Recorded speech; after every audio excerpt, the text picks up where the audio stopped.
Hello students, I'm your science teacher Khushbu. Hope you all are fine. So today we will start our new chapter, The Habitat of the Living. Students इस chapter में हम पढ़ने वाले हैं जो living beings होते हैं, living organisms होते हैं, उनके हैबिटेट के बारे में, उनके लिविंग इंटरेक्शंस के बारे में, कुछ कंपोनेंट्स के बारे में, कौन से अबायोटिक कंपोनेंट्स होते हैं, कौन से बायोटिक कंपोनेंट्स होते हैं, उनके बारे में हम पढ़ने वाले हैं. सो let's start our chapter. Chapter 5, The Habitat of the Living. So students, we will learn some topics in our chapter. First, habitat, biotic components, type of habitat, adaptation in plants, desert animals, animals in extremely cold climate, animals living in grassland. Abiotic components, interactions, habitat and adaptation, adaptation in animals, desert plants, aerial or volant animals, special adaptation in some animals. In topics को हम अपने chapter में cover करेंगे. सो let's start our first topic, habitat. बच्चों, first of all habitat होता क्या है उसके बारे में हम समझते हैं. जो भी लिविंग ऑर्गेनिज्म होता है जहाँ पे वो रहता है उस प्लेस को क्या कहते हैं, हम उसका हैबिटेट कहते हैं. जो हमारी सारी लिविंग थिंग्स होती हैं वो अपनी सराउंडिंग्स पे डिपेंड करती हैं फूड के लिए, कि उन्हें उनकी सराउंडिंग्स में ही खाना मिलता है, पानी के लिए और शेल्टर के लिए भी. जो इमीडिएट सराउंडिंग्स होती हैं ऑर्गेनिज्म की, वो ही उसकी इन्वायरमेंट बनाती हैं जहाँ पे हम रह रहे हैं. तो इसी यही तो हमारे आसपास की चीजें हमारा इन्वायरमेंट क्रिएट कर रही हैं. बच्चों, हमारे इन्वायरमेंट में फिजिकल सराउंडिंग्स होती हैं जो वाटर, एयर, सॉइल होता है या फॉरेस्ट जिसे हम कह सकते हैं, और जो हमारे सारे ऑर्गेनिजम्स होते हैं इन्हीं सराउंडिंग्स में लिव करते हैं. कुछ जो हमारी सराउंडिंग्स में चीजें हैं हमने उन्हें दो कंपोनेंट्स में डिवाइड कर दिया. फर्स्ट आता है आपका बायोटिक और फिजिकल कंपोनेंट्स, और सेकंड आता है बायोटिक और लिविंग कंपोनेंट्स. तो स्टूडेंट्स, अब हम देखते हैं fact file. Cheetah lived in varied habitats. They are found in grassland, desert-like places, savannas, and areas which have tall grass. तो स्टूडेंट, जो चीता होते हैं वो डिफरेंट डिफरेंट हैबिटेट्स में लिव करते हैं. बच्चों, कहीं पे ग्रासलैंड्स में भी लिव करते हैं. कुछ चीता के स्पीशीज जो होते हैं कुछ डेजर्ट प्लेसेस पे लिव करते हैं जैसे सवानास हो गए, और कुछ कुछ जो टॉल ग्रास होती है वहाँ पे लिव करते हैं. तो स्टूडेंट, फर्स्ट अब हम पढ़ते हैं बायोटिक कंपोनेंट्स के बारे में, जिन्हें हम फिजिकल कंपोनेंट्स भी कहते हैं. बच्चों, जो भी हमारी सारी नॉन लिविंग कंपोनेंट्स होती हैं वो हम अबायोटिक कंपोनेंट्स कहते हैं, जैसे जिनमें लिव नहीं करते, जिनमें जान नहीं होती, जैसे सनलाइट, एयर, वाटर, सॉइल. ये सारी हमारी कौन सी कंपोनेंट्स होती है, फिजिकल कंपोनेंट्स या अबायोटिक कंपोनेंट्स. ये हमारी लिविंग थिंग्स को इन्फ्लुएंस करती है डिफरेंट डिफरेंट तरीकों से. तो स्टूडेंट्स, अब हम पहले देखते हैं एक्टिविटी फर्स्ट. आपको क्या करना है, एक पॉटेड प्लांट है उसे डार्क रूम में रखना है जहाँ पे बिल्कुल भी सनलाइट नहीं आती. फिर एक दूसरा पॉटेड प्लांट रखना है जहाँ पे सनलाइट आती है. तो आपको दोनों ही प्लांट्स को वाटर करना है, पानी देना है, मगर आप 15 डेज के बाद क्या ऑब्जर्व करते हैं वो आप बताएंगे. नेक्स्ट, अब आपका फैक्टर आता है अबायोटिक कंपोनेंट का, सनलाइट. बच्चों, सन क्या है, हमारे पृथ्वी पे, अर्थ पे एक अल्टीमेट सोर्स है जिससे हमें एनर्जी मिलती है सभी को. जो हमारे प्लांट्स हैं, एनिमल्स हैं, ह्यूमन बींग्स है, सबको ही हमारे एनर्जी जो मिलती है सन से ही मिलती है, लाइट और हीट. बच्चों, जो लाइट है इफेक्ट अलग अलग तरीके से करती है प्लांट्स और एनिमल्स को. जैसे क्या इफेक्ट होता है लाइट का प्लांट्स पे वो हम पढ़ते हैं. लाइट करती है, जैसे प्लांट्स को जब वो देती है सनलाइट मिलती है तो वो क्या करते हैं, फोटोसिंथेसिस करते हैं, मूवमेंट शो करते हैं, उनके ऊपर से फ्लावरिंग निकलते हैं, फ्लावर बर्ड होते हैं, ग्रोथ करता है वो प्लांट, जर्मिनेट होने लगते हैं उनके सीड्स और वो रिप्रोड्यूस करता है. जैसे हम कुछ एग्जांपल्स लिख सकते हैं, जैसे कुछ प्लांट्स के जो फ्लावर होते हैं वो सनलाइट के दौरान क्या करते हैं, अच्छे से ग्रो कर पाते हैं, मगर जो कुछ प्लांट्स होते हैं उन्हें शेड की जरूरत होती है, उन्हें छांव की जरूरत होती है. बच्चों, जो कुछ प्लांट्स होते हैं जैसे सनफ्लावर है, उसे तो सनलाइट ही चाहिए होती है, मगर जो कुछ प्लांट्स होते हैं उन्हें सनलाइट नहीं चाहिए होती. अलग अलग प्लांट्स को अलग अलग अमाउंट की सनलाइट की जरूरत होती है. नेक्स्ट आता है आपका effect of light on animals. अभी हमने पढ़ा कि कैसे सनलाइट जो है इफेक्ट करती है प्लांट्स को, ऐसे ही एनिमल्स को भी इफेक्ट करती है. कुछ एनिमल्स जो होते हैं वो ज्यादा एक्टिव हो जाते हैं डे टाइम में, दिन में, उन्हें हम ड्यूनल एनिमल्स कहते हैं, जैसे बटरफ्लाई, स्पैरो, क्रो, पिजन. इन सबको डे टाइम पसंद आता है, सनलाइट पसंद आती है, इसलिए ये ड्यूनल एनिमल्स होते हैं, ये डे टाइम में काम करते हैं. बच्चों, कुछ एनिमल्स होते हैं जो एक्टिव होते हैं रात के समय, उन्हें रात में अपना वर्क करना पसंद होता है, इसलिए हम उन्हें नॉकटर्नल एनिमल्स कहते हैं. जैसे आउल, बैट, कॉकरोच, ये सारे नॉकटर्नल एनिमल्स होते हैं, ये रात के समय एक्टिव हो जाते हैं. नेक्स्ट अब हम देखते हैं बिट्स एंड बाइट्स. कुछ ऐसे एनिमल्स होते हैं वो अपना बॉडी टेम्परेचर चेंज कर लेते हैं अपनी सराउंडिंग्स के अकॉर्डिंग. बट जो और कुछ जो एनिमल्स होते हैं उनका बॉडी टेम्परेचर कांस्टेंट रहता है, वो चेंज नहीं करते सराउंडिंग्स में. बच्चों, जैसे फिश होते हैं, एम्फिबियंस होते हैं, रेप्टाइल्स, इंसेक्ट, ये सारे कोल्ड ब्लडेड एनिमल्स होते हैं. इसका मीन्स होता है जो इनका बॉडी टेम्परेचर होता है वो आउटसाइड टेम्परेचर के अकॉर्डिंग चेंज हो जाता है. कोल्ड ब्लडेड एनिमल्स हम उन्हें कहते हैं. जो बर्ड्स, मैमल्स होते हैं ये वार्म ब्लडेड एनिमल्स होते हैं. इनका जो बॉडी का टेम्परेचर कांस्टेंट रहता है, ये सराउंडिंग्स के अकॉर्डिंग चेंज नहीं होता. नेक्स्ट आता है अब हमारा टॉपिक टेम्परेचर. बच्चों टेम्परेचर का मीन्स होता क्या है, जो हमारी डिग्री होती है हॉटनेस या कोल्डनेस की कि कितनी ठंडक है कितनी गर्मी है, वो हमारे टेम्परेचर बताती है। अगर हमारा ज्यादा टेम्परेचर होता है तो मतलब हॉट डिग्री है, अगर कम टेम्परेचर होता है तो हमारी कोल्ड डिग्री है। तो जो ये हम टेम्परेचर मेजर करते हैं उसके लिए हमें एक इंस्ट्रूमेंट की जरूरत होती है जिसे हम थर्मामीटर कहते हैं। जो हमने अभी पढ़ा हमारी अर्थ पे सनलाइट का मेन सोर्स क्या, अल्टीमेट सोर्स क्या है, सन है। हमें सन से ही हीट मिलती है, वार्म जिससे हम क्रिएट करते हैं, या लाइट मिलती है। बच्चों डिफरेंट डिफरेंट जो पार्ट होते हैं अर्थ के वहाँ पे डिफरेंट डिफरेंट सनलाइट पहुंच पाती है। जरूरी नहीं है कि हर एक पार्ट पे सेम सनलाइट पहुंच पाए। जो टेम्परेचर होते हैं इसलिए वेरी करता है अलग अलग प्लेस का। जैसे आप देख सकते हैं जो अर्थ के कुछ प्लेसेस होते हैं वो तो बहुत गर्म होते हैं और कुछ प्लेसेस जो होते हैं बहुत ठंडे होते हैं। इसी तरीके से वहां पे रहने वाले एनिमल्स और प्लांट्स की लाइफ को भी वो टेम्परेचर इफेक्ट करता है। ये कुछ आपको इमेजेस दे रखी है जो ठंडे और गर्म इलाकों में एनिमल्स पाए जाते हैं। Polar bear, elephant, tiger and camel. बच्चों कुछ एनिमल्स होते हैं जैसे पेंगुइन्स, पोलर बियर्स, उन्हें कोल्ड क्लाइमेट में रहना पसंद है, वो अंटार्कटिका में आर्टिक सर्कल में आराम से सर्वाइव कर पाते हैं। मगर जो कुछ एनिमल्स होते हैं जैसे टाइगर्स, एलिफेंट, वो हॉट फॉरेस्ट में रहना उन्हें पसंद है, वो हॉट फॉरेस्ट में सर्वाइव कर पाएंगे अफ्रीका के और एशिया के। जो कैमल्स होते हैं वो तो इतनी ज्यादा गर्म जगहों पे रह सकते हैं आसानी से, जैसे डेजर्ट एरियाज होते हैं जो रेगिस्तान वाले एरिया होते हैं वहाँ पे तो कैमल्स आराम से रह सकते हैं। और बच्चों कुछ ऐसे ट्रीज भी होते हैं जो हॉट एरियाज में ग्रो करते हैं जैसे नीम ट्री। और बच्चों जो डेजर्ट एरिया में ग्रो करता है ट्री वो कौन सा है, कैक्टस। तो स्टूडेंट नेक्स्ट आपका एबायोटिक कंपोनेंट आता है वाटर। वाटर के बारे में हम पढ़ते हैं। आप सभी को पता है कि वाटर हमारे लिए कितना जरूरी है, कितना एसेंशियल है हमारी लाइफ के लिए। बच्चों जो हमारी क्वांटिटी होती है वाटर की सबको जरूरी नहीं है कि सेम अमाउंट में चाहिए हो। डिफरेंट प्लांट्स को, डिफरेंट एनिमल्स को और ह्यूमन बींग्स को अलग अलग अमाउंट का वाटर चाहिए होता है। कुछ प्लांट्स जो होते हैं जैसे डेजर्ट प्लांट्स हैं वो कम वाटर में भी आराम से सर्वाइव कर पाते हैं। मगर जो कुछ प्लांट्स होते हैं वो सिर्फ समुद्र के पास ही ग्रो कर पाते हैं, उन्हें ज्यादा क्वांटिटी का वाटर चाहिए होता है। इसी तरीके से हमारे सॉइल का है, सॉइल फैक्टर भी इसी तरीके से इफेक्ट करता है लाइफ को। कुछ प्लांट्स जो होते हैं वो क्या करते हैं, सॉइल से अपने न्यूट्रिएंट्स मिनरल्स लेते हैं जिसके थ्रू वो ग्रो कर पाते हैं। एनिमल्स भी बच्चों इनडायरेक्टली सॉइल पे ही डिपेंड करते हैं अपने फूड के लिए। वो क्या करते हैं, जो एनिमल्स होते हैं सॉइल के अंदर कुछ न्यूट्रिएंट्स होते हैं इसे वो लेते हैं। बच्चों सॉइल के अंदर रॉक्स देखते हैं, रॉक्स में जो मिनरल्स पाए जाते हैं उसे ही एनिमल्स ईट करते हैं।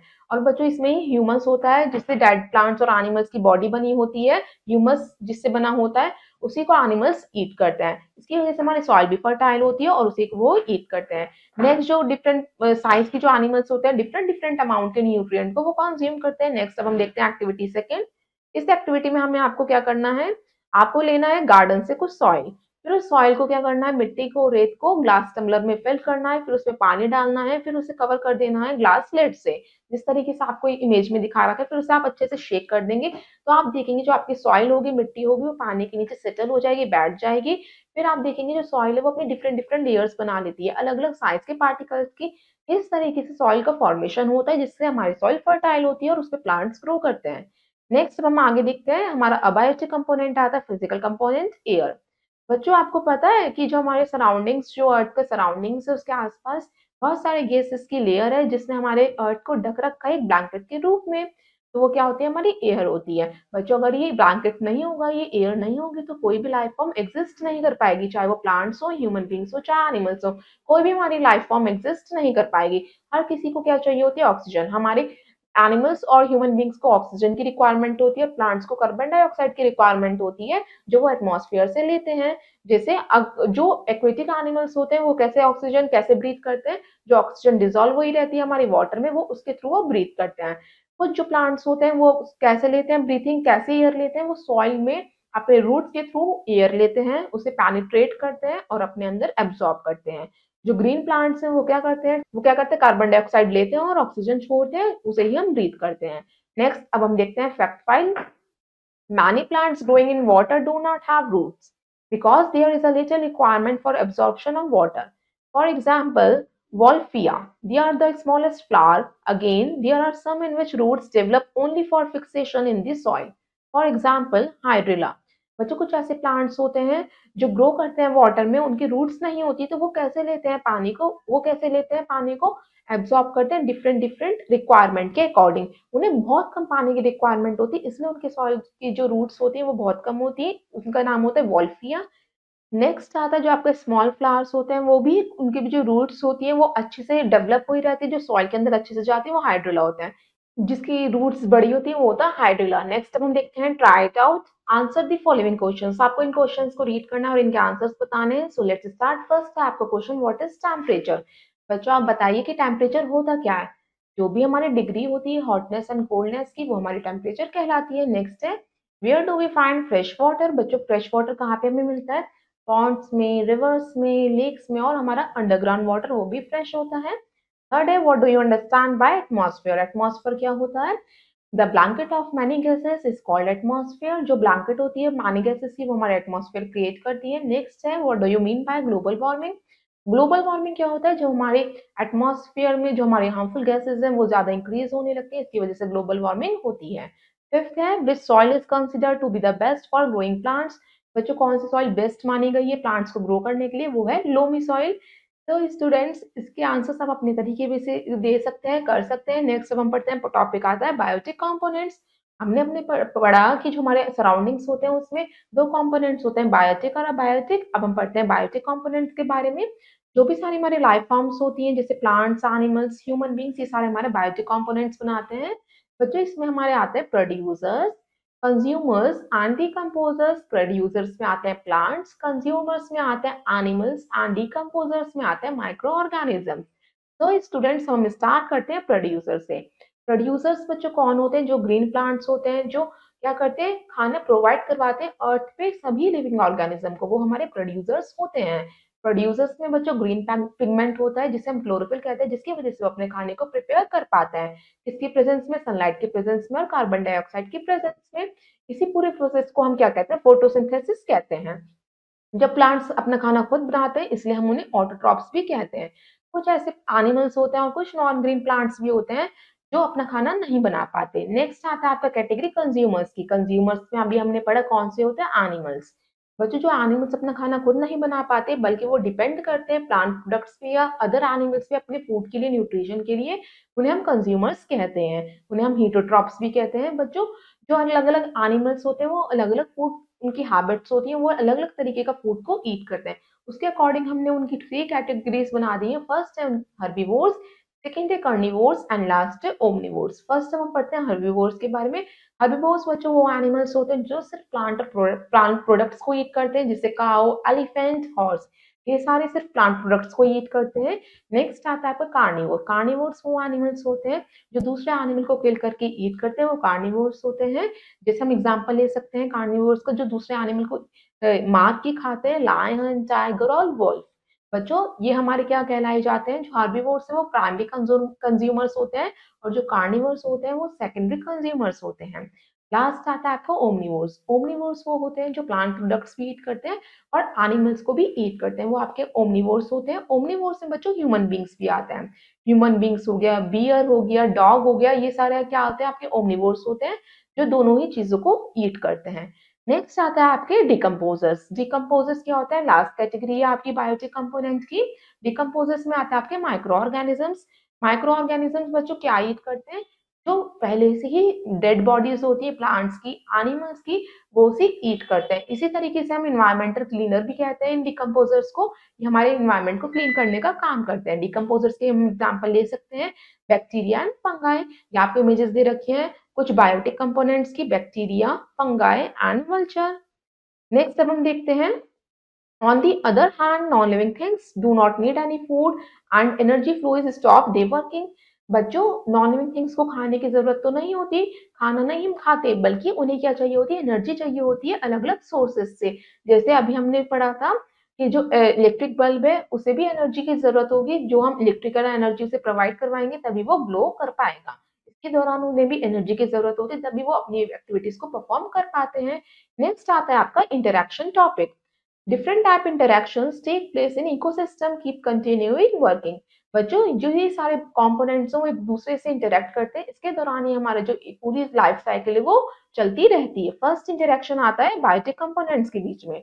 जो भी सारे बायोटिक कंपोनेंट्स होते हैं means producers, consumers and decomposers वो आपस में कैसे बिहेव करते हैं, कैसे रिलेशनशिप दिखाते हैं, वो हम पढ़ते हैं। जैसे हम एग्जांपल ले सकते हैं प्लांट्स का। प्लांट्स क्या करते हैं, डिपेंड होता है एनिमल्स पे कि एनिमल्स जो है उनकी पोलन ग्रेन्स को क्या करेंगे, डिस्ट्रीब्यूट करेंगे, दूसरे प्लांट तक पहुंचाएंगे, तभी जाके वो प्लांट क्या है ग्रो कर पाते हैं, उनपे फ्रूट्स आते हैं, फ्लावर्स आते हैं। इसी तरीके से एनिमल्स क्या है डिपेंड करते हैं अपने फूड के लिए प्लांट्स पे, तो दोनों एक दूसरे से इंटरेक्ट करते हैं। ऐसे ही जो ह्यूमन बींग्स हैं वो भी डिपेंड करते हैं प्लांट्स पे। जैसे प्लांट्स क्या है उन्हें ऑक्सीजन देता है और ह्यूमन बींग से प्लांट्स को कार्बन डाइऑक्साइड मिलता है।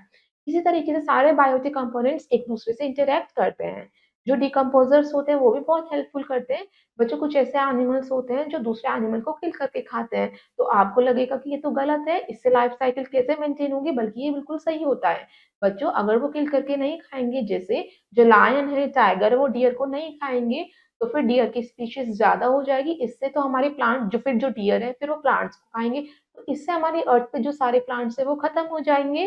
तो फिर प्लांट्स जब खत्म हो जाएंगे तो हमें ऑक्सीजन कहाँ से मिलेगा। इस तरीके से अब एक प्लांट, एक लिविंग ऑर्गेनिज्म पे दूसरे लिविंग ऑर्गेनिज्म की लाइफ डिपेंड करती है। इसी तरीके से हमारी ये पूरी लाइफ साइकिल चलती रहती है। जैसे ही आपको इमेज में गिवन है, plants and animals depend on each other and this is water cycle. Next आता है आपका interactions between biotic and abiotic components.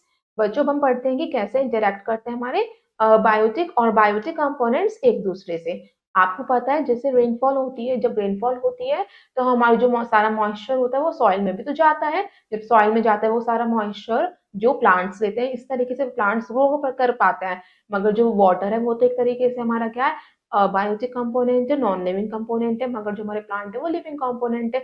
वो किस पे डिपेंड कर रहे हैं, वाटर पे डिपेंड कर रहे हैं। और वाटर किस पे डिपेंड कर रहा है, प्लांट पे डिपेंड कर रहे हैं, क्योंकि जितने ज्यादा प्लांट्स होते हैं उतनी ज्यादा रेन वाटर आता है, पानी आता है और बारिश होती है। तो दोनों ही क्या करते हैं, एक दूसरे के साथ इंटरेक्ट करते हैं। बच्चों इस तरीके से हमारी पूरी वाटर साइकिल चलती रहती है। जब क्या होता है, पहले हमारे समुद्र में पानी आता है, फिर वो समुद्र में जब पानी आता है उसे प्लांट्स लेते हैं। जब वो प्लांट्स लेते हैं तो फिर उसके बाद वो ग्रो करते हैं। जब वो ग्रो करते हैं तो एटमॉस्फेयर में मॉइस्चर क्रिएट होता है, जिसकी वजह से दोबारा बारिश आती है। जब दोबारा बारिश आती है तो दोबारा सॉइल में पानी आता है। इस तरीके से वाटर साइकिल चलती रहती है। नेक्स्ट आता है आपका टाइप्स ऑफ हैबिटेट।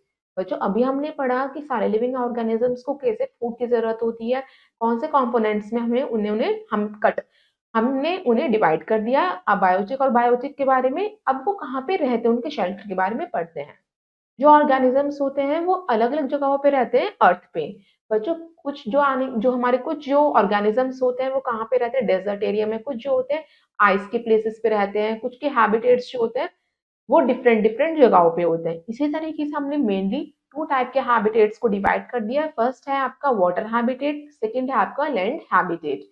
बच्चों हम क्या कहते हैं, वाटर हैबिटेट को एक्वेटिक हैबिटेट भी कहते हैं और लैंड हैबिटेट को टेरेस्ट्रियल हैबिटेट भी कहते हैं। फर्स्ट अब हम पढ़ते हैं वाटर एक्वेटिक हैबिटेट। बच्चों जो ऑर्गेनिजम्स पानी में रहते हैं, सिर्फ वो पानी में ही लिव करते हैं, उन्हें हम एक्वेटिक ऑर्गेनिजम्स कहते हैं। और जहाँ पे वो रह रहे हैं वो उनका एक्वेटिक हैबिटेट या वाटर हैबिटेट कहलाता है। जैसे ओशियन, रिवर्स, पॉन्ड, यहाँ पे आपने बहुत सारे ऑर्गेनिजम्स को देखा होगा, तो वो क्या है, उनका वाटर हैबिटेट है। बच्चों जैसे आपने देखा कुछ जो ऐसे प्लांट्स होते हैं या ऑर्गेनिजम्स होते हैं जो सीज और ओशियंस यानी सलाइन वाटर के पास ही ग्रो कर पाते हैं, इसलिए हम उन्हें मेराइन हैबिटेट कहते हैं। और जो ऑर्गेनिजम्स वहां पे ग्रो कर रहे हैं उन्हें हम मेराइन ऑर्गेनिजम्स कहते हैं। नेक्स्ट आता है कुछ ऐसे एनिमल्स होते हैं जो वहीं पे ही रहते हैं, जैसे स्टारफिश और शार्क। वो हमारे क्या होते हैं, मैराइन एनिमल्स होते हैं। कुछ ऐसे एल्गी होते हैं वो समुद्र के पास ही ग्रो करती है, जैसे फ्यूकस हो गई, वो आपके मैराइन प्लांट्स होते हैं। नेक्स्ट है इसी तरीके से बच्चों वाटर हैबिटेट का भी अलग अलग हैबिटेट होता है। कुछ सॉल्टी वाटर के पास रहता है और कुछ फ्रेश वाटर के पास रहते हैं। जैसे फ्रेश वाटर के पास कौन कौन रहता है, जैसे स्वैम्प, रिवर्स, लेक्स, ये सारे फ्रेश वाटर है। फ्रेश वाटर में लोटस, हाइड्रा, ये सारे प्लांट्स ग्रो करते हैं। फिश, डक, टॉर्टोइस, ये सारे ऑर्गेनिजम्स रहते हैं। बच्चों जो प्लांट्स हैं जो ग्रो करते हैं पानी में उन्हें हम हाइड्रोफाइट्स कहते हैं। और जो प्लांट्स जो हैं समुद्र के पास ग्रो करते हैं उन्हें हम हैलोफाइट्स कहते हैं। इसी तरीके से वाटर हैबिटेट भी बच्चों लिविंग ऑर्गेनिजम्स का डिफरेंट होता है। ये आपको इमेज गिवन है एन एक्वेटिक हैबिटेट की। नेक्स्ट आता है आपका टेरेस्ट्रियल हैबिटेट, जिसे हम लैंड हैबिटेट भी कहते हैं। आपको पता है कि जो हमारा लैंड हैबिटेट है वो बहुत अच्छी लिविंग कंडीशन प्रोवाइड करवाता है हर एक लिविंग ऑर्गेनिज्म को। यहाँ पे टेम्परेचर, सनलाइट, एयर, वाटर आसानी से अवेलेबल हो जाता है टेरेस्ट्रियल हैबिटेट पे। बच्चों जो सारे ऑर्गेनिजम्स होते हैं जो ज़मीन पे रहते हैं, जो ज़मीन पे हमें दिखाई देते हैं, वो हमारे सारे टेरेस्ट्रियल ऑर्गेनिजम्स होते हैं। जैसे हम कुछ देख सकते हैं टेरेस्ट्रियल हैबिटेट्स जहाँ-जहाँ पे ऑर्गेनिजम्स ज़मीन पे रहते हैं, वो कौन-से होते हैं? डेज़र्ट्स, रेगिस्तान में रहते हैं, जहाँ पे कम बारिश होती है, हॉट रहता है, ड्राई रहता है, वहाँ पे कैक्टस प्लांट ग्रो करता है। कैमल जो है एक एनिमल है, वो वहाँ पे आसानी से सर्वाइव कर पाता है। नेक्स्ट है ग्रासलैंड। ग्रासलैंड पे कहाँ कौन रहना पसंद करता है? जहाँ पे कम बारिश होती है, मॉडरेट बारिश होती है, वहाँ पे जो हमारे फ्लोरा और फौना है वो आसानी से ग्रो कर पाते हैं और जिराफ, ज़ीब्रा उनको ग्रासलैंड में रहना पसंद है। नेक्स्ट आता है रेन फॉरेस्ट। रेन फॉरेस्ट जहाँ पे बहुत बारिश होती है, वेट रहता है वहाँ पे और गर्मी भी बहुत ज़्यादा पड़ती है। तो वहाँ पे एक्सट्रीमली हॉट और एक्सट्रीमली कोल्ड रहता है एटमॉस्फेयर हमारा। तो वहाँ पे किन लोगों को रहना पसंद है? कैसे एनिमल्स को? मंकीज़ को, स्नेक को और लिज़र्ड्स को।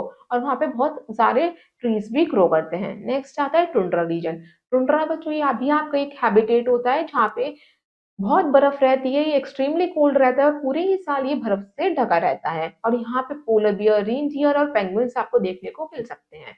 नेक्स्ट ये आपको कुछ इमेजेस दे रखी है डिफरेंट डिफरेंट लिविंग ऑर्गेनिज्म की जो डिफरेंट डिफरेंट हैबिटेट में लिव करते हैं। Zebra, deer, camel and reindeer. Next आता है आपका टॉपिक हैबिटेट एंड एडेप्टेशन।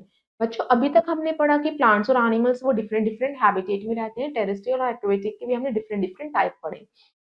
बच्चों जैसे हमने पढ़ा टेरेस्ट्रियल हैबिटेट में डेजर्ट भी आता है और कोल्ड एरिया यानी आर्टिक रीजन भी आता है। वैसे ही हमने पढ़ा एक्वेटिक हैबिटेट में एक फ्रेश वाटर भी आता है, एक सलाइन वाटर भी आता है। इस तरीके से बच्चों वो कैसे सर्वाइव करते हैं, वो कैसे अडेप्ट करते हैं अपनी सराउंडिंग्स में, वो हम पढ़ते हैं। तो जो जो वो लिविंग ऑर्गेनिजम्स होते हैं, जैसे आप सोचिए कि जो पोलर बियर है वो ठंडे इलाके पे तो आसानी से कैसे सर्वाइव कर पा रहा है। जो बॉडी के जो सेल्स होते हैं, स्ट्रक्चर होता है, वो इस तरीके से बना रहता है कि वो आसानी से वहाँ पे सर्वाइव कर पाता है। उनके फीचर्स इस तरीके से डेवलप हुए रहते हैं कि वो वहाँ पे आसानी से सर्वाइव कर लें। जैसे अब हम देखते हैं कुछ उनके जो फीचर्स प्रेजेंट रहते हैं, उनके हैबिट्स जो होती हैं, वही ऑर्गेनिज्म को हेल्प करती हैं कि वो वहाँ पे पर्टिकुलर हैबिटेट में या पर्टिकुलर शेल्टर में, पर्टिकुलर एनवायरनमेंट में सर्वाइव कर पाएँ। वही उसकी एडेप्टेशन कहलाती है कि वहाँ पे वो कैसे सर्वाइव कर रहा है। अलग-अलग लिविंग ऑर्गेनिज्म की अलग-अलग सराउंडिंग को अडेप्ट करने के तरीके होते हैं, जैसे वो किस फैक्टर्स पे डिपेंड करते हैं, जैसे उनकी शेप पे, साइज पे, स्ट्रक्चर पे, बिहेवियर पे, कलर पे। ये उनके फैक्टर्स हैं जिसके दौरान वो अपने सराउंडिंग्स के सारी चीज़ों को अडॉप्ट करते हैं। फर्स्ट आता है आपका जैसे हम देखते हैं कि फिश जो होती है उनकी स्ट्रीमलाइन बॉडी होती है जिसकी वज़ह से वो आसानी से मूव कर पाती है वाटर में। जो आपने देखा कुछ जो फिश होती है उनकी बॉडी पे स्केल्स होते हैं जो उनके इंटरनल ऑर्गन्स को प्रोटेक्ट करती है वाटर से। नेक्स्ट आप देखते हैं फ्लैट फिन्स होती हैं, टेल्स होते हैं फिश की जो उसको डायरेक्शन चेंज करने में हेल्प करती है वाटर में। फिश ब्रीथ किससे करती है? गिल्स के थ्रू वो ब्रीथ कर पाती है जो ऑक्सीजन वाटर में डिसॉल्व हुआ रहता है। इसके थ्रू जो फिश के फीचर्स है वो ज़रूरी नहीं है कि वो एनिमल में हो। कि इस तरह के फिश के फीचर्स उसमें डेवलप होते हैं जिससे कि वो आसानी से पानी में सर्वाइव कर पाए।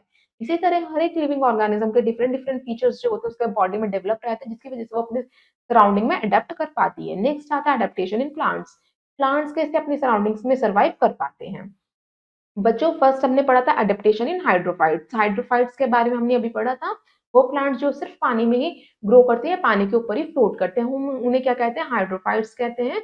बच्चों हाइड्रोफाइट्स एक फ्री फ्लोटिंग प्लांट्स होते हैं, जो उनकी जड़ें होती हैं बहुत लंबी होती हैं, जो डीप सॉइल तक क्या रहती हैं? अटैच रहती हैं। और कुछ ऐसे प्लांट्स होते हैं जो फ्लोट करते हैं, हाइड्रोफाइट्स, और कुछ ऐसे हाइड्रोफाइट्स होते हैं जो सबमर्ज्ड डूब जाते हैं पानी के अंदर, मगर फिर भी वो ब्रीथ करते हैं।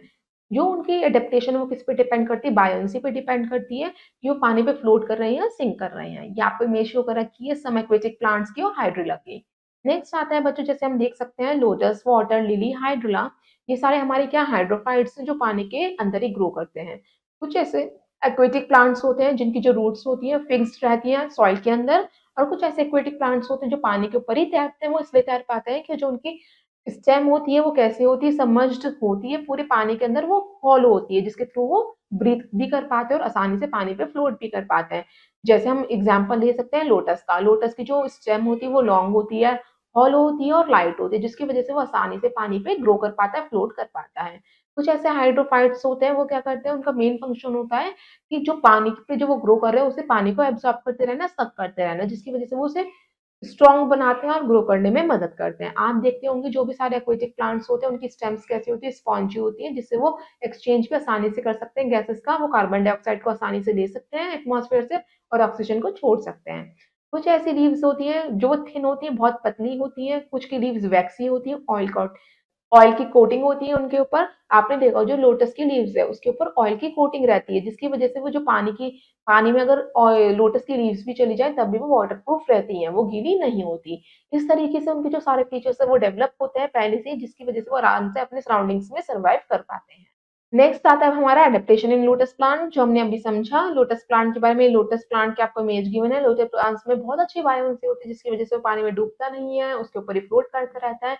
उसकी स्टेम के बारे में पढ़ा, उसकी लीव्स जो होती है ऑयल कोटिंग होती है, वो वाटर प्रूफ होती है, उसके बारे में हमने पढ़ा, जिसकी वजह से वो गीली नहीं होती। अगर वो गीली हो जाएंगी उसकी पत्तियां तो खराब हो जाएंगी, डिके हो जाएंगी। नेक्स्ट आता है आपका मीजोफाइट्स।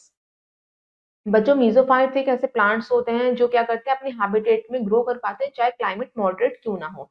जैसे रोज, सनफ्लावर, मैंगो, इनके लिए क्लाइमेट कैसा होना चाहिए? मॉडरेट होना चाहिए, ना ही ज्यादा गर्मी ना ही ज्यादा ठंड। बच्चों तभी वो मीज़ोफाइट्स ग्रो कर पाते हैं, यानी मॉडरेट क्लाइमेट।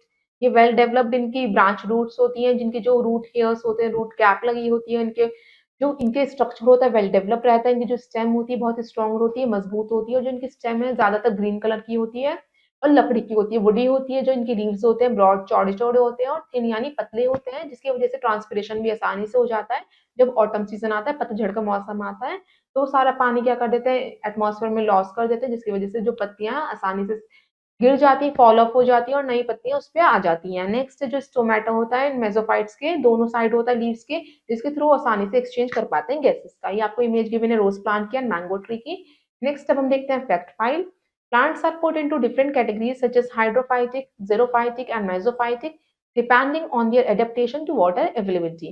जो प्लांट्स होते हैं हमने उन्हें डिफरेंट डिफरेंट कैटेगरीज में डाल दिया उनकी फीचर्स के अकॉर्डिंग कि वो कैसे सर्वाइव कर पा रहे हैं, कैसे अडेप्ट कर पा रहे हैं अपने हैबिटेट में। हाइड्रोफाइटिक में, जेरोफाइटिक में, मेसोफाइटिक में हमने उन्हें कैटेगराइज कर दिया, जिसको हमने अभी पढ़ा है। अब नेक्स्ट हम पढ़ते हैं जेरोफाइट्स के बारे में।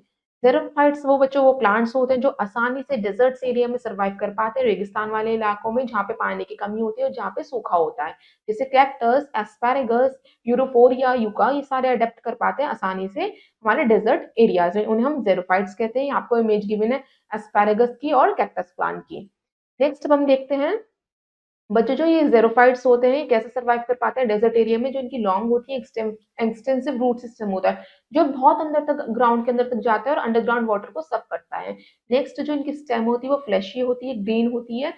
जो इनका ग्रीन स्टेम होती है उसके थ्रू ही ये अपना खाना खुद बनाते हैं, वहीं पे उनका क्लोरोफिल प्रेजेंट होता है। बच्चों कुछ प्लांट्स होते हैं उनके लीव्स में क्लोरोफिल होता है, मगर जो डेज़र्ट एरिया के प्लांट्स होते हैं उनके स्टेम में क्लोरोफिल होता है। बच्चों यहाँ पे जो डेजर्ट एरिया की जो प्लांट्स होते हैं उनकी पत्तियां हैं बहुत कम होती हैं, वहाँ पे क्या होते हैं थॉर्न्स होते हैं, कांटे होते हैं। बच्चों यहाँ पे पत्तियां इसलिए कम होती हैं प्लांट्स पे कि जिसकी वजह से उनकी जो वाटर का लॉस है बहुत कम हो और ये बहुत आसानी से कम पानी वाले इलाकों में भी सर्वाइव कर पाए। नेक्स्ट आता है आपका एडेप्टेशन टू माउंटेनियस रीजन्स। बच्चों की जो माउंटेनियस रीजन्स पे प्लांट्स होते हैं वो कैसे सर्वाइव करते हैं? जो माउंटेनियस रीजन्स कैसे होती है, कोल्ड होती है, वहाँ पे बहुत ठंड होती है और बहुत बर्फीली हवाएं चलती हैं। वहाँ पे कभी-कभी जब ज़्यादा ठंड होती है तो बर्फ भी गिरती है, स्नोफॉल भी होता है। तो वहाँ पे प्लांट्स और एनिमल्स कैसे अडैप्ट करते हैं वो हम पढ़ते हैं। जो आपके ट्रीज़ होते हैं वो कैसे जो वहाँ पे ट्रीज़ की जो लीव्स होती हैं वो कोन शेप्ड होती हैं, जिसकी वज़ह से जो सारी स्नोफॉल होती है, वाटरफॉल होता है, उसके ऊपर से वो टिकता नहीं है, वो स्लाइड ऑफ हो जाता है ईज़िली। और जो उनकी लीव्स होती हैं वो निडल लाइक होती हैं, जिसकी वज़ह से वहाँ पे वो एनिमल से प्रोटेक्टेड रहती हैं। ये आपको दिखा रखा है कि वो रेन वाटर और स्नोफॉल में कैसे सर्वाइव कर रहे हैं पाइन एंड डिओडर ट्री। नेक्स्ट अब देखते हैं एक्टिविटी थर्ड। बच्चों आपको क्या करना है, कैक्टस प्लांट को पॉट करना है अपने पॉट में और आपको वो गार्डन में जाके लगाना है। फिर आपको क्या करना है, 2 पॉलीथीन बैग्स लेने हैं, उससे प्लांट को कवर कर देना है और उसके माउथ को पूरा टाई कर देना है, जिससे कि उसमें भी बिल्कुल भी सनरेज़ नहीं जाए। फिर आप कुछ घंटों में ऑब्ज़र्व करते हैं, क्या आपने ऑब्ज़र्व करा? आप बताएँगे क्या दोनों में इक्वल अमाउंट का वाटर अब भी रहा है दोनों पॉलीथीन बैग्स में, या कुछ क्या हो गया है, लॉस हो गया है? वो आप बताएँगे कि कैसे उसने ट्रांसपिरेशन करा है। नेक्स्ट आता है एडेप्टेशन इन एनिमल्स। अभी हमने पढ़ा कि प्लांट्स कैसे अडैप्ट करते हैं एनवायरनमेंट में, अब हम पढ़ते हैं एडेप्टेशन इन एनिमल्स। बच्चों एनिमल्स भी तो डिफरेंट डिफरेंट हैबिटेट्स में रहते हैं अपनी फीचर्स के अकॉर्डिंग। जैसे एक्वेटिक एनिमल्स जो होते हैं पानी में रहते हैं उन्हें हम एक्वेटिक एनिमल्स कहते हैं, जैसे फिश, ऑक्टोपस, व्हेल, क्रैब्स, ये सारे पानी में रहते हैं, इसलिए हम एक्वेटिक एनिमल्स कहते हैं इन्हें। इन एनिमल्स ये पानी में इसलिए सर्वाइव कर पाते हैं, इनकी स्ट्रीमलाइन बॉडी होती है। जैसे हम एग्जांपल ले सकते हैं फिश का, जिसकी वजह से वो पानी में रिड्यूस कर देते हैं फ्रिक्शन को और आसानी से उसे कट करके अपोजिट डायरेक्शन में निकल जाते हैं।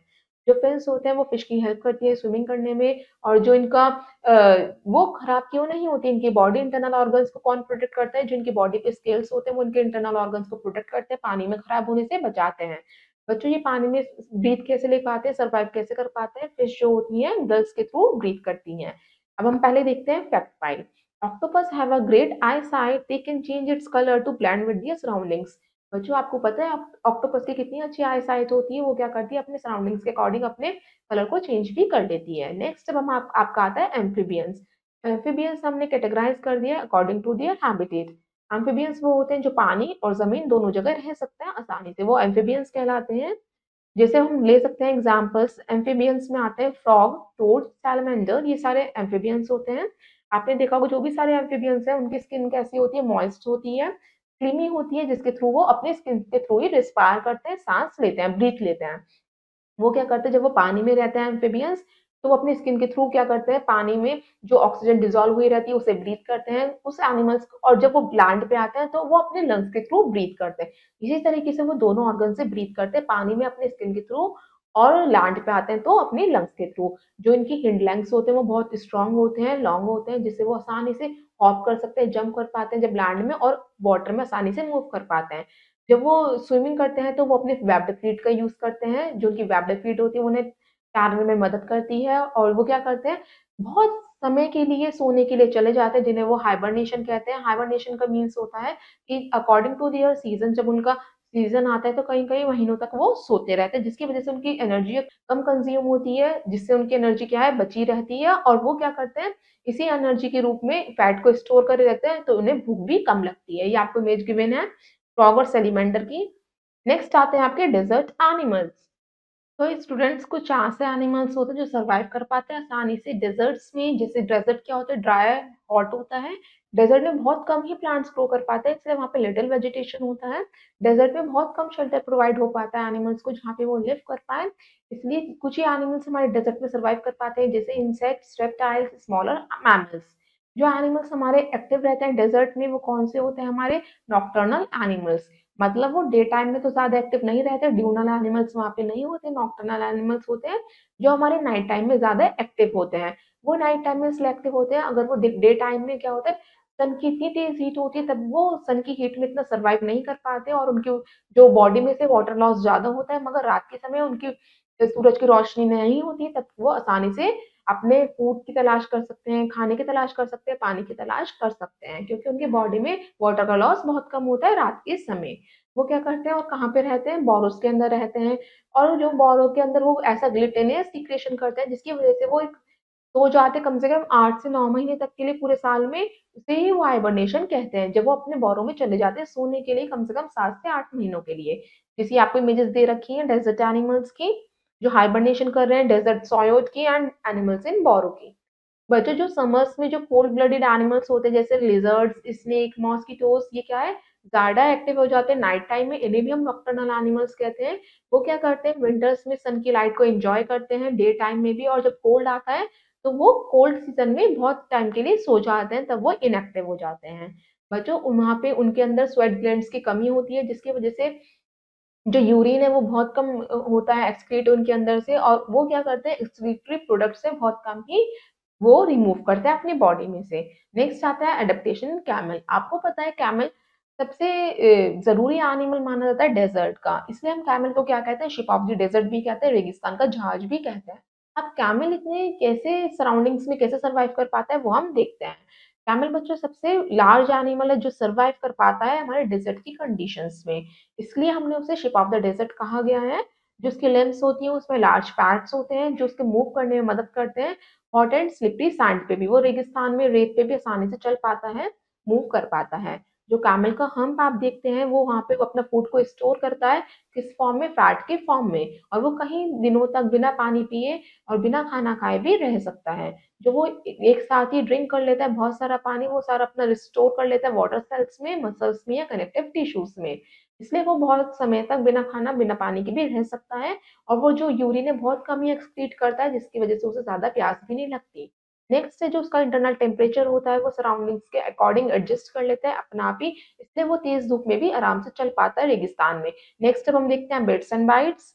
जो यूनिक एडेप्टेशन होती है कुछ डेजर्ट एनिमल्स की, वो क्या करते हैं अपने हम्प्स में भी फैट को स्टोर करते हैं, फूड को स्टोर करते हैं और वाटर को कहाँ पे अपने सेल्स में, मसल्स में स्टोर करते हैं। जैसे हम ले सकते हैं एग्जांपल कंगारू का। कंगारू अपने टेल में अपने फूड को स्टोर करता है rather than the entire body, वो अपने बॉडी में स्टोर नहीं करता।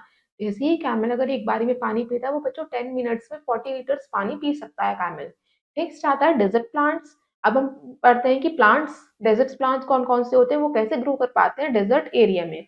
डेजर्ट प्लांट्स में बच्चों स्पेशली एरिड एनवायरनमेंट कहा जाता है। एरिड एनवायरनमेंट होता है जहाँ पे पानी की कमी होती है और पूरा ड्राई रहता है, सूखा रहता है।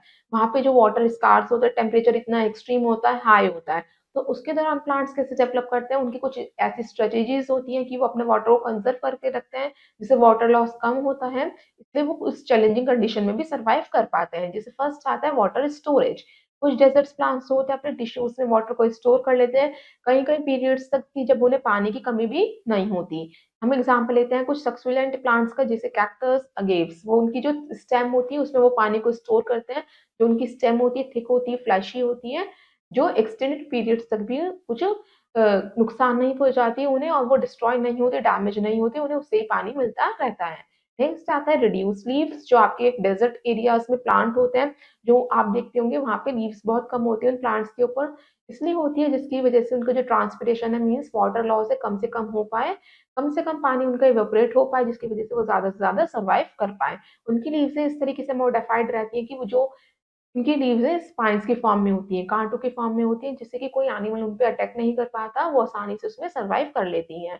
और बच्चों जो उनकी लीव्स होती हैं उसमें स्टोमेटा भी नहीं होता, इसलिए एक्सचेंज भी नहीं होती गैसेस, और उनकी स्टेम में क्लोरोफिल होता है, जिससे वो अपने खाने को भी खुद बना लेती है फोटोसिंथेसिस की मदद से। नेक्स्ट आता है deep root system. Desert plant का जो डीप सिस्टम होता है वो बहुत डीप होता है, वो अंडरग्राउंड वाटर से जमीन के अंदर से पानी को सक करता है और प्लांट तक पहुंच जाता है। नेक्स्ट आता है वैक्सी कोटिंग। जो भी इनकी स्टेम होती है उसमें वैक्सी कोटिंग रहती है, जिसकी वजह से, जिसे हम कह सकते हैं उस वैक्सी कोटिंग का क्यूटिकल्स। तो क्यूटिकल्स क्या करते हैं, मॉइस्चर को रिटेन रखते हैं, एब्जॉर्ब रखते हैं और उसे एटमॉस्फेयर में इवेपोरेट नहीं होने देते। नेक्स्ट आता है आपका topic animals in extremely cold areas. अब हमने पढ़ा कि एनिमल्स जो होते हैं वो डेजर्ट एरिया में कैसे सर्वाइव करते हैं, अब हम पढ़ेंगे कि कोल्ड एरिया में वो कैसे सर्वाइव करते हैं।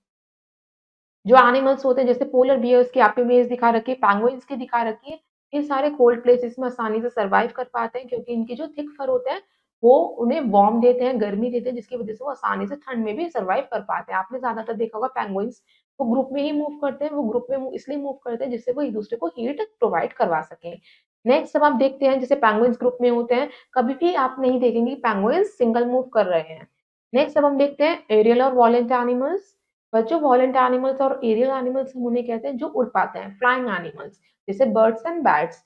बच्चों वॉलेंट एनिमल्स की भी कुछ कैरेक्टरिस्टिक्स होती हैं जो उन्हें अदर एनिमल्स से अलग करती हैं। जैसे जो ये एनिमल्स होते हैं इनकी स्ट्रीमलाइन बॉडी होती है, जो फेदर्स यानी पंखों से ढकी रहती है, इनके फोर लिम्स होते हैं और जो मॉडिफाइड रहते हैं विंग्स में, जिसके थ्रू वो उड़ पाते हैं। और इनकी जो बोन्स होते हैं वो हॉलो होते हैं, खोखले होते हैं, लाइट हल्के होते हैं, स्पॉन्जी होते हैं, जिसमें एयर आसानी से पास कर पाते हैं और इसलिए वो आसानी से हवा में उड़ पाते हैं। जो इनके सेंस ऑर्गन्स होते हैं इतने वेल डेवलप्ड होते हैं कि, और इनका नर्वस सिस्टम भी बहुत अच्छा डेवलप्ड होता है। और ये रेस्पायर किसके थ्रू करते हैं, किसके थ्रू वो ब्रीथ लेते हैं, लंग्स के थ्रू। नेक्स्ट अब हम देखते हैं fact find. Seals are amazing creatures underwater. Once a seal plunges underwater, its heartbeat drops so that each lung full of air lasts for a long time. Seals can even sleep underwater, coming up to surface even 10 minutes or so for breathing air. बच्चों जो seal है जी इतने amazing creature होता है, ये under water के अंदर रहते हैं, पानी के अंदर रहते हैं। जो सील प्लंजेस होते हैं अंडर वाटर के अंदर, अगर इनकी हार्ट बीट ड्रॉप भी हो जाती है तो जो इनका लंग्स है इतनी एयर फुलफिल रहती है उसमें कि वो उन्हें सर्वाइव करने के लिए भी आसानी से एयर प्रोवाइड हो जाती है। जो सील्स होते हैं वो आसानी से अंडर वाटर स्लीप सो भी जाते हैं और कम से कम वो 10 मिनट्स तक बिना हवा के भी रह सकते हैं, क्योंकि उनके लंग्स में एयर पहले से ही फिल रहती है। नेक्स्ट हम देखते हैं एनिमल्स लिव इन ग्रासलैंड। कौन से एनिमल्स ग्रासलैंड में लिव करते हैं उनके बारे में हम देखते हैं। अभी आपने पढ़ा था लायन, डियर, रैबिट, इनको ग्रासलैंड्स में रहना, फॉरेस्ट जंगलों में रहना बहुत पसंद आता है। जो लायन होता है वो कार्निवोर होता है, मतलब कि वो अदर एनिमल्स को डेड करके, किल करके उन्हें क्या करता है, ईट करता है उनके फ्लैश को। तो बच्चों वो इसलिए सराउंडिंग में अडेप्टेशन कर पाता है according to kill its prey, यानी अपने शिकार को मार के ही वो अडेप्ट कर पाता है, सर्वाइव कर पाता है अपनी सराउंडिंग्स में। लायन के बच्चे बड़े-बड़े पंजे होते हैं, उसके फ्रंट लेग्स में जो उसके शिकार को पकड़ते हैं, उसे टीयर करते हैं और उसे ईट करते हैं। जो उसके क्लॉज़ होते हैं वो उसके टोज़ के अंदर की तरफ होते हैं, इनसाइड की तरफ होते हैं, जो बहुत पॉइंटेड होते हैं। उसके टीथ जो होते हैं, आइज़ जो होती हैं उसकी बहुत शार्प होती हैं, जो आसानी से अपने प्रे, अपने शिकार को लोकेट कर लेती हैं वो कहाँ पे है। और जो लायन का कलर होता है, बॉडी कलर जो ब्राउन होता है, जिसकी वज़ह से वो आसानी से ग्रासलैंड यानी बड़ी-बड़ी ग्रासेस में छिप जाता है, हाइड हो जाता है, इसलिए वो अपने शिकार को, प्रेडेटर को दिखता भी नहीं है। नेक्स्ट आता है, हम लेते हैं एग्जांपल डियर का। डियर के जो लेग्स होते हैं वो क्या होते हैं, इतने बड़े-बड़े होते हैं जिसकी वजह से वो आसानी से फास्टली जंप कर पाता है और अपने प्रेडेटर यानी अपनी शिकारी से बच पाता है। और शिकारी कौन है इसका? लायन है। और बच्चों जो इसकी बिग आइज़ होती हैं वो क्या है, उसकी हेड के सारी डायरेक्शंस की तरफ देख सकती है डियर की, जिसकी वजह से जो उसके कान होते हैं मूवेबल भी होते हैं। उसे पता चल जाता है कि किस डायरेक्शन से आवाज़ आ रही है, तो उस डायरेक्शन में उसकी ईयर्स मूव करने लगते हैं, जिससे उसका माइंड क्या हो जाता है, अलर्ट हो जाता है। जो डियर के जो टीथ होते हैं बिल्कुल स्ट्रॉन्ग होते हैं, जिसकी वजह से वो प्लांट्स के स्टेम्स को भी आसानी से च्यू कर लेता है, वो भी ग्रासलैंड में रहता है। इस तरीके से बच्चों वो लायन क्या करता है, अपना शिकार करता है, और जो डियर है वो क्या करते हैं, प्लांट्स को ईट करते हैं। इनका जो लाइफ प्रोसेस है इस तरीके से चलता रहता है और वो अपने सराउंडिंग्स में अडेप्ट कर पाते हैं, सर्वाइव कर पाते हैं। नेक्स्ट अब हम देखते हैं bits and bites. A giraffe has a long neck so that it can eat the leaf present on the trees at height. It has long legs so that it can run very fast when it senses danger. बच्चों giraffe का feature ऐसा बना हुआ है कि उसकी characteristic ऐसी है बॉडी की कि बच्चों जो उसकी लॉन्ग नेक होती है वो इसलिए बनी हुई है कि वो क्या करे, जो लॉन्ग लॉन्ग ग्रासेस होती है उसे भी आसानी से वो ईट कर पाए। और जो उसकी लेग्स लॉन्ग होती है इसलिए होती है, उसकी जो लेग्स लॉन्ग होती है कि जब कोई उसे डेंजर महसूस होता है तो आसानी से उससे बच पाए। नेक्स्ट आता है आपका try it out, answer the following questions. आपको इन क्वेश्चंस के आंसर देने हैं। आपका फर्स्ट क्वेश्चन है, व्हाट आर प्रोड्यूसर्स? बच्चों प्रोड्यूसर्स क्या कौन होते हैं? प्रोड्यूसर्स वो ऑर्गेनिजम्स होते हैं जो दूसरे ऑर्गेनिजम्स को फूड प्रोवाइड करवाते हैं। नेक्स्ट है, नेम टू ओमनिवोर्स। ओमनिवोर्स कौन से होते हैं? जो प्लांट प्रोडक्ट्स और एनिमल्स को भी ईट करते हैं वो ओमनिवोर्स होते हैं। जैसे ह्यूमन बींग्स हम ओमनिवोर्स हैं, हम दोनों चीजें ईट करते हैं। और बियर भालू। नेक्स्ट है, वो do you mean by decomposers? Decomposers हम माइक्रो ऑर्गेनिजम्स को कहते हैं। जो लिविंग ऑर्गेनिजम्स डेड हो गए हैं उनको क्या करते हैं, वो ईट करते हैं, वो माइक्रो ऑर्गेनिजम्स या डिकम्पोजर्स होते हैं। नेक्स्ट है, what are terrestrial animals? Terrestrial animals बच्चों वो होते हैं जो कहाँ पे रहते हैं, जमीन पे रहते हैं, जिन्हें हम लैंड एनिमल्स भी कहते हैं। What are hydrophytes? हाइड्रोफाइट्स बच्चों वो प्लांट स्पीशीज होती हैं जो सिर्फ पानी के ऊपर फ्लोट करती हैं, पानी के अंदर ही रहती हैं, live in and on water. तो स्टूडेंट्स इस तरीके से आप अपने आंसर्स दे सकते हैं। नेक्स्ट हम पढ़ते हैं अपना टॉपिक, स्पेशल अडेप्टेशंस इन सम एनिमल्स। कुछ ऐसे एनिमल्स के बारे में पढ़ेंगे कि जो अलग तरीके से, डिफरेंट तरीके से अपनी सराउंडिंग्स में अडेप्ट कर पाते हैं। अडेप्ट मीन सर्वाइव कर पाते हैं। बच्चों को कैसे अडेप्ट करवाते हैं? मूवमेंट के थ्रू, प्रोटेक्शन के थ्रू एंड फीडिंग के थ्रू। मतलब वो अपने आप को प्रोटेक्ट करके जिंदा रह पाते हैं, मूव करके भागते हैं तब वो जिंदा रह पाते हैं, फीड करके खा के वो जिंदा रह पाते हैं। तो हम फर्स्ट पढ़ते हैं एडेप्टेशन फॉर प्रोटेक्शन, कि वो कैसे सर्वाइव कर पाते हैं, अपने आप को प्रोटेक्ट कर पाते हैं। कुछ बच्चों एनिमल्स में स्पेशल मॉडिफिकेशंस होती है उनके स्ट्रक्चर में, जिसकी वजह से वो अपने एक्सट्रीम क्लाइमेट को में भी सर्वाइव कर पाते हैं, चाहे ज्यादा गर्मी हो चाहे ज्यादा ठंड हो, या उनके एनिमल्स उन पर अटैक करने वाले हों, तब भी वो अपने आप को प्रोटेक्ट कर पाते हैं। इस तरीके से उनकी मॉडिफिकेशंस होती हैं बॉडी की। फर्स्ट हम पढ़ते हैं स्किन।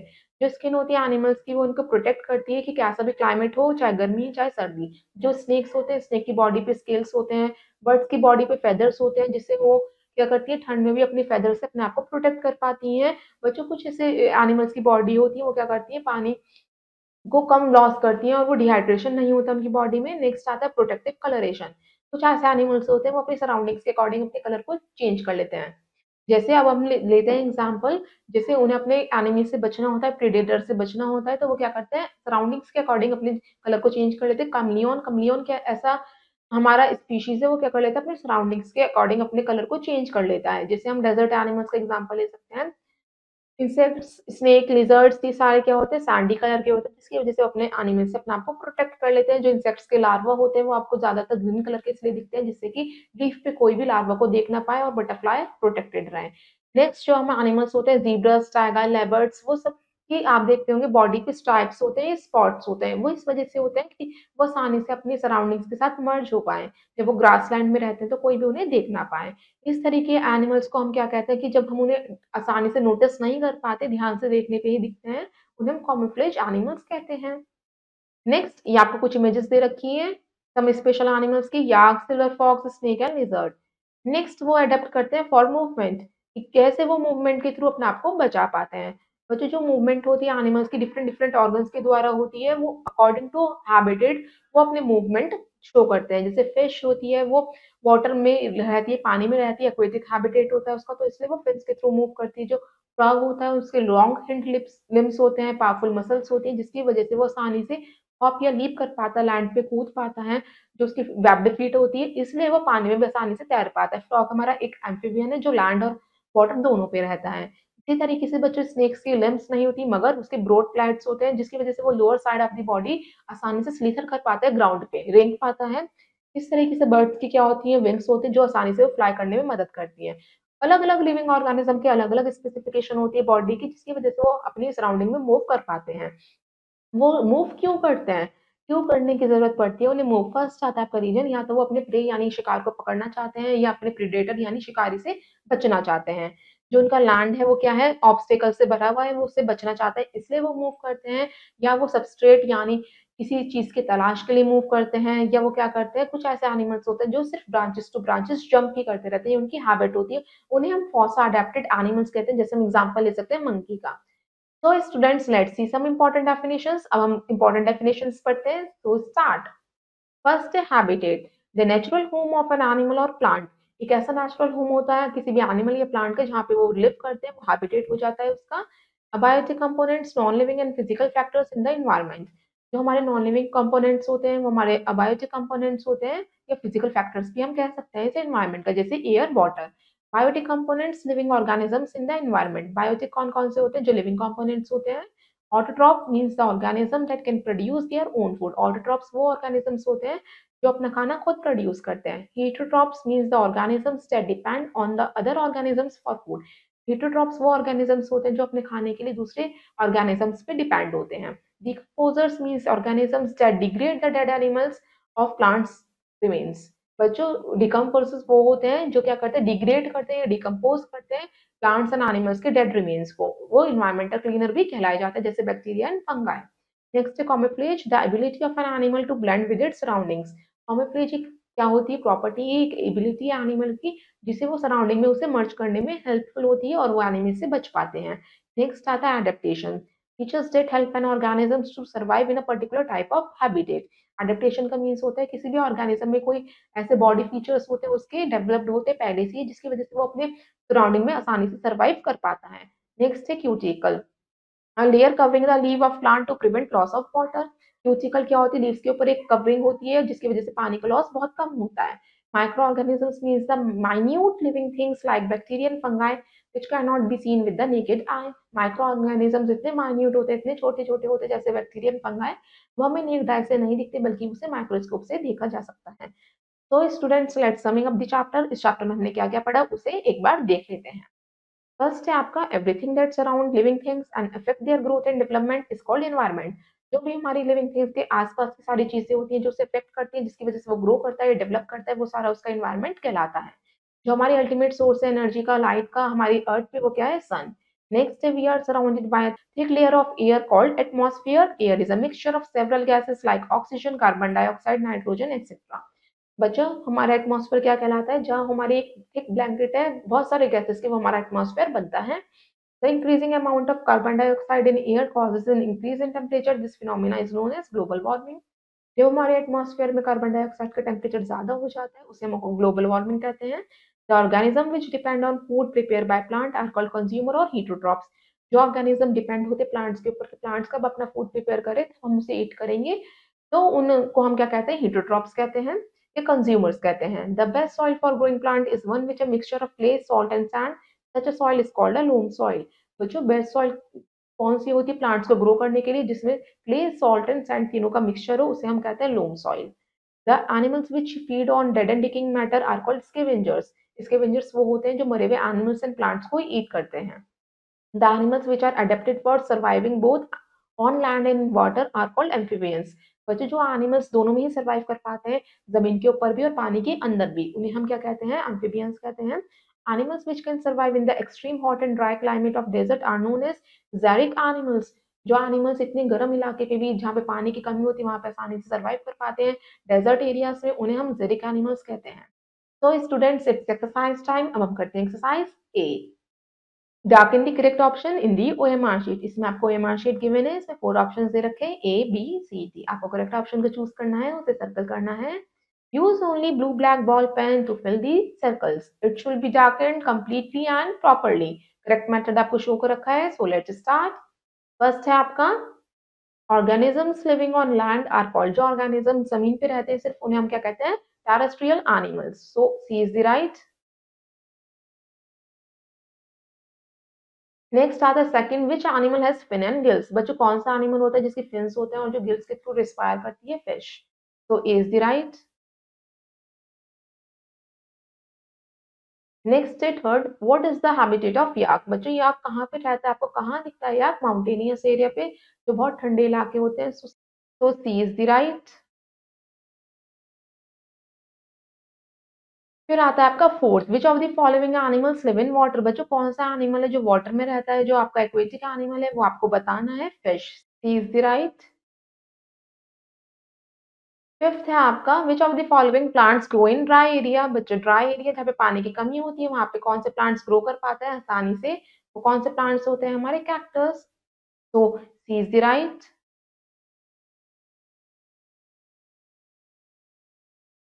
तो स्टूडेंट्स आपने अपनी एक्सरसाइज ए कर लिया, अब हम करते हैं exercise B.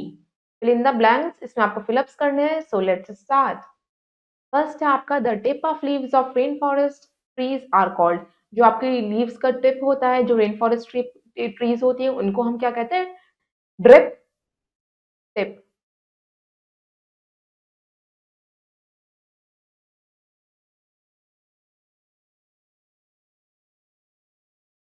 Dolphins breathe in water through the air. जो डॉल्फिन्स हैं वो किसके थ्रू ब्रीथ करती हैं पानी में? वो जो उनकी नॉस्ट्रल्स होती है, वो नॉस्ट्रल्स कहाँ पे होती है? हेड पे। तो हम सेकंड में लिखेंगे nostrils.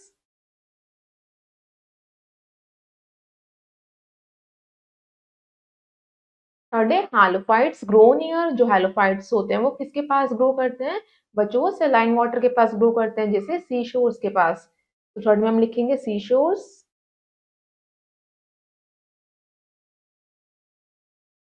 Fourth, trees grow in mountains having dash appearance. जो ट्रीज माउंटेन्स पे ग्रो करते हैं उनकी अपीयरेंस कैसी होती है? Cone shaped.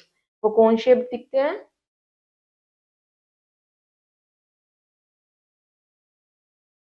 फिफ्थ है plants that have fleshy stem are called. जो प्लांट जिसकी स्टेम फ्लैशी होती है उन प्लांट्स को हम क्या कहते हैं? बच्चों उन प्लांट्स को हम कहते हैं ज़ेरोफाइट्स।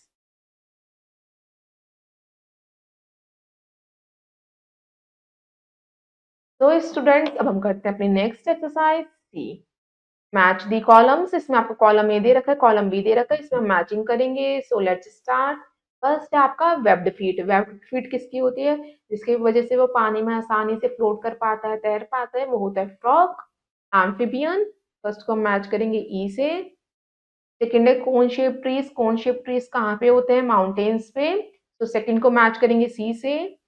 थर्ड है हाइड्रोफाइट्स। हाइड्रोफाइट्स वो प्लांट स्पीशीज होती है जो पानी के पास, ये पानी के अंदर ग्रो करती है। सो थर्ड को मैच करेंगे हम डी से, वाटर लिली है ये। जेरोफाइट्स कौन से होते हैं? जो हम कैक्टस को कहते हैं जेरोफाइट्स, जो डेजर्ट एरिया में ग्रो करते हैं। फोर्थ को मैच करेंगे बी से। ब्रीथिंग थ्रू नॉस्ट्रल्स कौन से ऐसे एनिमल स्पीशीज है जो अब ब्रीथ करती है नॉस्ट्रल्स के थ्रू? डॉल्फिन्स। सो फिफ्थ को मैच करेंगे ए से। तो स्टूडेंट्स आपने अपनी मैच दी फॉलोइंग कर ली है। इसी तरह आप अपनी बाकी की एक्सरसाइज करेंगे। आई होप आपको चैप्टर समझ में आया होगा। अब हम आपसे मिलते हैं नेक्स्ट वीडियो में नेक्स्ट चैप्टर के साथ। So till then have a nice day, goodbye, thank you.